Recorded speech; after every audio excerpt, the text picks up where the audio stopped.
आ जाओ चिड़ियों, दाना खा लो, पेट भर लो, दाना खा लो। अरे कौवे, तुम पेड़ की डाल पर क्यों बैठे हुए हो? आ जाओ, तुम भी दाना खा लो। किसान खेत से थका हारा घर आता है और अपनी पत्नी को आवाज देता है। भाग्यवान, कहाँ हो? कहाँ हो? मुझे भूख लगी है, जल्दी से मुझे खाना दो।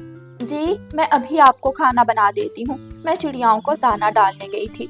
क्या क्या आज फिर तुमने चिड़ियों को दाना डाला? मैंने तुम्हें चिड़ियों को दाना डालने से मना किया था, फिर तुमने चिड़ियों को दाना क्यों डाला? पति जी, आप इतनी कंजूसी क्यों करते हैं? अगर बेचारे छोटे पक्षी 2-4 दाने खा जाते हैं तो हमारा क्या जाता है?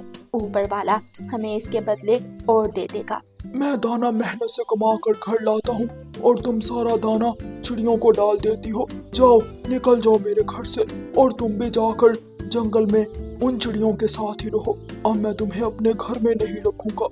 नहीं पति जी, ऐसा मत करें, मुझे माफ कर दें। मैं आज के बाद चिड़ियों को दाना नहीं डालूंगी। बस बहुत हो गया, मैंने जो कह दिया सो कह दिया। जाओ, निकल जाओ, छोड़ दो मेरा घर, चली जाओ यहाँ से। किसान की पत्नी अपने पति की बहुत विनती करती है, लेकिन किसान नहीं मानता।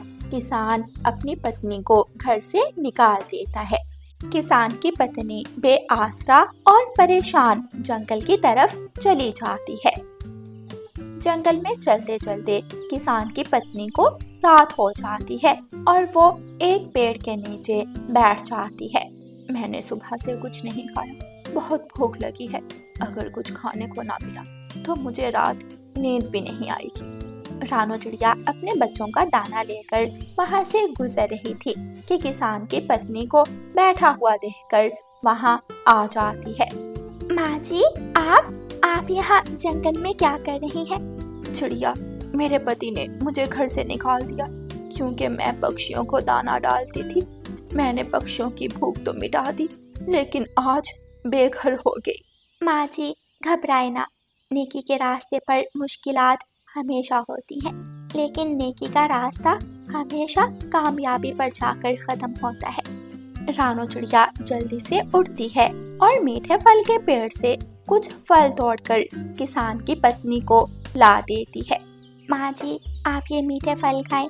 मैं कल सुबह जंगल के सभी पक्षियों को इकट्ठा करूंगी और हम सब मिलकर आपके लिए एक सुंदर सा घर बना देंगे। चिड़िया, मैं बहुत खुश हूँ। मैं सोच रही थी इस खतरनाक जंगल में मेरी मदद कौन करेगा। किसान की पत्नी फल खाती है और पेड़ की डाल के साथ टेक लगाकर लेट जाती है। रानो चिड़िया अपने घोंसले में चली जाती है। बच्चों, आज आप जल्दी सो जाओ, मुझे कल सुबह जल्दी उठना है। किसान की पत्नी को किसान ने अपने घर से निकाल दिया है। कल हमने किसान की पत्नी के लिए घर बनाना है। ठीक है मम्मा, हमने दाना खा लिया है, हम दोनों बहन भाई सो रहे हैं। फिर दूसरे दिन रानो चिड़िया जंगल के सभी पक्षियों को इकट्ठा करती है। रानो, इंसानों को कीमती चीजें पसंद होती हैं। हम किसान की पत्नी का घर कीमती मोतियों से बनाएंगे। हाँ गौरी, चमकते हुए मोती किसान की पत्नी को बहुत पसंद आएंगे। यार कबूतर, तुम रानो चिड़िया और गौरी कव्वी के साथ जाओ और किसान की पत्नी का नया घर बनाने में मदद करो। मैं किसान की पत्नी के लिए मीठे फल ढूंढ कर लाता हूँ। फिर रानो चिड़िया, गौरी कव्वी और कबूतर किसान की पत्नी के पास जाते हैं। माँ जी, क्या आपको रात नींद आ गई थी? चिड़िया, पहले तो मुझे थोड़ा डर लगा, लेकिन बाद में मैं सो गई थी। आप चिंता ना करें, आज की रात आप एक ऐसे घर में सोएंगी जिस घर में आज तक कोई इंसान नहीं सोया होगा। क्योंकि आज हम आपके लिए हीरे और मोती से घर बनाने वाले हैं। मैं चाचा छमछम को बुला कर लाता हूँ। चाचा छमछम हीरे और मोती जोड़कर घर को सीधा बनाएगा। किसान की पत्नी बहुत हैरान थी कि हीरे और मोतियों से घर कैसे बनेगा। फिर रानो चिड़िया और गौरी कव्वी जंगल की पुरानी गुफा में जाती हैं। जंगल की पुरानी गुफा में खजाना पड़ा था। रानो चिड़िया और गौरी कव्वी वहाँ से कुछ हीरे और मोती संदूक में भरती हैं। चाचा छमछम सब किसान की पत्नी की मदद कर रहे हैं, क्योंकि किसान की पत्नी ने हमेशा पक्षियों की मदद की थी। आप भी चले, आप घर बनाने में मदद करें। हाँ, इस नेक काम में मैं पीछे नहीं रह सकता। मैं किसान की पत्नी के लिए घर जरूर बनाऊंगा। चाचा छमछम अपनी ऐनक ठीक करता है और मोती जोड़ने लगता है। चाचा छमछम सफेद मोतियों से एक लंबी दीवार बनाता है और फिर कुछ लाल मोती लगाकर घर की दूसरी दीवार को सीधा करता है। किसान की पत्नी थोड़ी दूर बैठी बहुत हैरान थी और पक्षियों के काम देख रही थी। थोड़ी ही देर बाद सभी पक्षी मिलकर किसान की पत्नी के लिए हीरे और मोतियों का एक सुंदर सा घर बना देते हैं। अपने नए घर को देखकर किसान की पत्नी बहुत खुश थी। चिड़िया, क्या ये घर अंदर से भी इतना ही सुंदर है जितना सुंदर बाहर से दिख रहा है? माँ जी, आप एक बार घर के अंदर आकर देखें। फिर वो सब घर के अंदर चले जाते हैं। चिड़िया, आप सबने तो कमाल कर दिया। इतना सुंदर घर मैंने पहली बार देखा है। अगर मेरे पास कुछ अनाज और फल होते तो मैं आपको मीठा हलवा बनाकर खिलाती। माँ जी, हम सब चीजें इकट्ठी करते हैं और फिर आप हमारे लिए मीठा हलवा बनाना। आज शाम का खाना हम सब एक साथ खाएंगे। तोता मीठे फल लेकर पहुंच जाता है। रानू चिड़िया और गोरी कवि चावल का दाना और दाल का दाना लेने चली गई थी। सभी पक्षी अपनी अपनी चीजें इकट्ठी करते हैं। फिर किसान की पत्नी आग जलाती है और पक्षियों के लिए मीठा हलवा बनाने लगती है। गुड़िया बेटी, कुकू बेटा, चलो आज हम सब किसान की पत्नी के हाथों का बना हुआ मीठा हलवा खाएंगे। मीठा हलवा खाकर पक्षी बहुत खुश होते हैं। गोरी कवि तो 2 बार मीठा हलवा लेकर खाती है। सच में माँ जी, मजा ही आ गया। अब तो हम हर रोज मीठा हलवा खाएंगे। हम मीठे फल और अनाज इकट्ठा कर लिया करेंगे और आप हमें मीठा हलवा बना दिया करना। फिर ऐसे किसान की पत्नी पक्षियों के साथ घुल मिल जाती है। एक रात तेज तूफान आता है। बारिश बहुत तेज थी। किसान के खेत में सारी फसलें बह जाती हैं। सब्जियां और अनाज बर्बाद हो जाता है। दूसरी सुबह किसान अपने खेत में खड़ा रो रहा था। रात के तूफान ने सब बर्बाद कर दिया। अब मैं क्या करूँगा? अगर मैंने खाद और बीज के पैसे वापस ना किए तो साहूकार मुझे घर से निकाल देगा। अभी किसान अपने घर पहुंचा ही था कि साहूकार वहां आ जाता है। किसान, लाओ, जो कर्ज तुमने मुझसे खाद और बीज लेने के लिए लिया था वो मुझे वापस कर दो। साहूकार, मुझे कुछ दिन की मोहलत दो। अभी मेरे पास कुछ नहीं है। फसलें बर्बाद होगी। रात के तूफान ने सारी सब्जियां भी खराब कर दी। नहीं, मैं तुम्हें और समय नहीं दे सकता। अगर तुम मेरे पैसे वापस नहीं करोगे तो मैं तुम्हें इस घर से निकाल दूंगा। फिर साहूकार किसान को घर से निकाल देता है। किसान बहुत परेशान था। वो अपने खेत में जाकर एक पेड़ के नीचे बैठकर रोने लगता है। मैंने बहुत बड़ी गलती की जो अपनी पत्नी को छोटी सी बात पर घर से निकाल दिया। अगर आज मेरी पत्नी मेरे साथ होती तो इस मुश्किल में मेरी मदद करती। फिर दूसरी सुबह किसान बस्ती छोड़कर जंगल की तरफ चल देता है।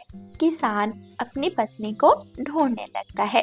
ढूंढते ढूंढते वो घने जंगल में पहुंच जाता है। पेड़ की डाल पर कालू कौवा बैठा था। किसान कालू कौवे से पूछता है, काले कौवे, कुछ दिन पहले मैंने अपनी पत्नी को घर से निकाल दिया था और वो इस जंगल की तरफ आ गई थी। क्या आपने कहीं मेरी पत्नी को देखा है? कौन कौन? तुम जालिम हो, तुम जालिम हो। ऐसे कहते हुए कालू कौवा वहाँ से उड़ जाता है। किसान बहुत शर्मिंदा था। वो आगे बढ़ता है। सामने पेड़ की डाल पर तोता बैठा था। तोते तोते, कुछ दिन पहले मैंने अपनी पत्नी को घर से निकाल दिया था क्योंकि वो पक्षियों को दाना डालती थी। क्या आपने कहीं मेरी पत्नी को देखा है? तुम जालिम हो, तुम जालिम हो, तुम्हारा दिल बहुत छोटा है। तोता भी इससे बढ़कर कोई बात नहीं करता और वहाँ से चला जाता है। रात होने वाली थी। किसान बहुत परेशान था। वो जंगल में इधर उधर घूमता रहता है। फिर किसान को रानो चिड़िया दिखाई देती है। किसान रानो चिड़िया से पूछता है, चिड़िया, क्या तुमने मेरी पत्नी को कहीं देखा है? हाँ किसान, मैं जानती हूँ आपकी पत्नी कहाँ है, लेकिन आप बहुत जालिम हो। आपने अपनी पत्नी को सिर्फ इसलिए घर से निकाल दिया था कि वो पक्षियों को दाना डालती हैं। मैं शर्मिंदा हूँ। मैं अपनी पत्नी से माफी मांगना चाहता हूँ। चिड़िया, मुझे मेरी पत्नी के पास ले जाओ। किसान चाचा, अगर आप सच में शर्मिंदा हो तो ठीक है, मैं आपको आपकी पत्नी के पास ले जाती हूँ। फिर रानो चिड़िया किसान के आगे आगे उड़ती है और किसान को मोतियों के घर के पास ले जाती है। आपकी पत्नी इस घर में रहती है, आप जाकर अपनी पत्नी से माफी मांग सकते हैं। मुझे विश्वास नहीं हो रहा, मेरी पत्नी का घर हीरे और मोतियों से बना कैसे हो सकता है? जब मैंने अपनी पत्नी को घर से निकाला तो उसके पास खाने को एक दाना भी नहीं था। किसान चाचा, ये सब आपकी पत्नी को उनकी नेकियों के बदले मिला है। फिर किसान दरवाजे पर दस्तक देता है और किसान की पत्नी दरवाजा खोलती है। भाग्यवान, मुझे माफ कर दो, मैं बहुत शर्मिंदा हूँ। साहूकार ने मुझे घर से निकाल दिया। रात के तूफान ने सारी फसलें बर्बाद कर दी। मेरे पास कुछ नहीं बचा। मुझे माफ कर दो, मुझे माफ कर दो। किसान फूट फूट कर रोने लगता है। अपने पति को रोता हुआ देखकर किसान की पत्नी का दिल भर जाता है और उसकी आंखों में भी आंसू आ जाते हैं। पति जी, मैंने आपको माफ कर दिया। एक पत्नी अपने पति से नाराज कैसे रह सकती है? आज की रात हम इसी घर में गुजार लेते हैं और फिर कल सुबह बस्ती जाकर साहूकार से अपना घर वापस ले लेंगे। वो रात किसान उसी घर में गुजारता है। रात होते ही सभी पक्षी किसान की पत्नी के पास आ जाते हैं। सब मिलकर खूब गप्पे लगाते हैं और किसान की पत्नी सबको मीठा हलवा खिलाती है। मेरे दोस्तों, अब मुझे वापस जाना होगा। हमें साहूकार का उधार चुकाकर उसे अपना घर वापस लेना है। माँ जी, ये हीरे और मोती आप अपने साथ ले जाएं और अगर कभी भी आपको किसी चीज़ की ज़रूरत हो तो आप जंगल आ जाना। किसान बहुत शर्मिंदा था और आहिस्ता से कहता है, चिड़िया रानी, आप भी दाना खाने हमारे घर जरूर आना। क्या अब आप मुझे पक्षियों को दाना डालने से रोकोगे तो नहीं? क्या अब आप मुझे दोबारा घर से तो नहीं निकालेंगे? मैं पहले ही बहुत शर्मिंदा हूँ। मेरी पत्नी, मुझे और शर्मिंदा मत करो। फिर किसान और किसान की पत्नी अपनी बस्ती में वापस आ जाते हैं। किसान साहूकार का उधार चुका देता है और दोनों पति पत्नी खुशी खुशी अपने घर में रहने लगते हैं। प्यारे दोस्तों, इस कहानी को लाइक, अपने दोस्तों के साथ शेयर और चैनल को सब्सक्राइब करना बिल्कुल मत भूलना।